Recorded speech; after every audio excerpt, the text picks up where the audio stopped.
At kung di tumilaw ang isang tanda, naalala ni Pedro ang sinabi ni Jesus, bago tumilaw ang tanda, itatapon mo ako ng may gatong beses.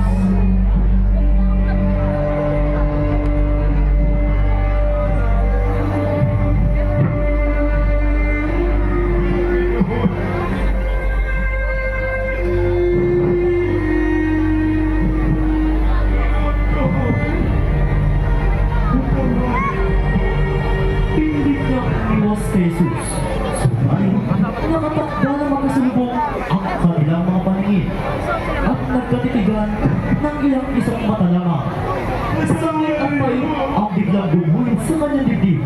Ang kanyang naramdaman na tuloy ang nanais, nagsisisi at dumaba at dumipa at bumalik sa lupa na may sagisag na krus upang patunayan sa kanyang maestro na labis siya nagsisisi. Mula noon, si Pedro ay umiwas upang lumayo. Wala pa eh, ang tagal pa na.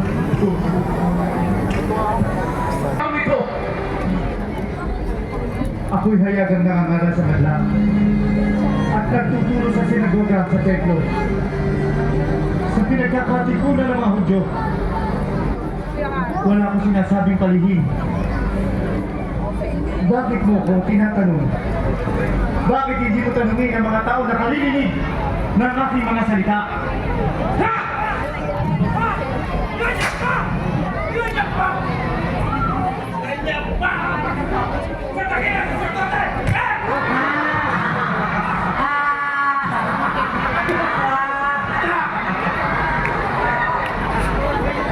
Kung ako'y nagsalita ng masama, patunayan mo masama.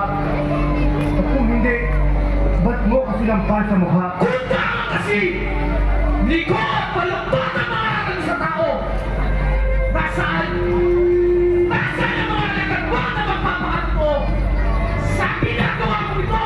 Ha? Bakit na tao?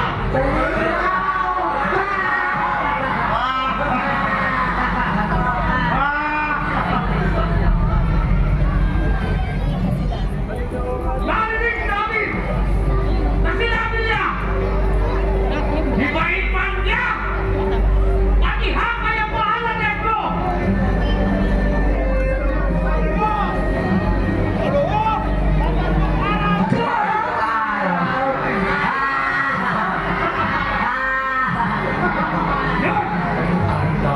Yan ang narinig namin sinasabi niya sa mga tao at sa bayan. Ano? Wala ka bang tugon? O sagot man lang sa mga paratang laban sa'yo? Pagkalantahan ang pulong kalpas! Aking mga kaibigan at kasama sa kapulungan ito, mga paalala lamang kung inyong mga rapatin. Papatuloy, Nicodemus! Naglalaghalan na pulong kalpas, aking nakasama. Ako nga! At makikita niyong anak ng tao na nakaupo sa kanan ng amang makapangyarihan sa lahat. At siya ay makikita dumarating mula sa nakas ng langit.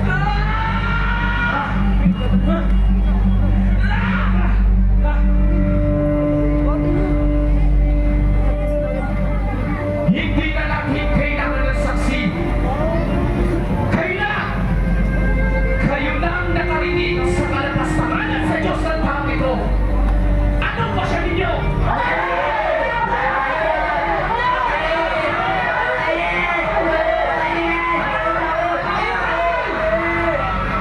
Kung kamatayan ang pasya nyo sa tao ito, kamatayan ang gusto nila sa'yo. Sa inyo na!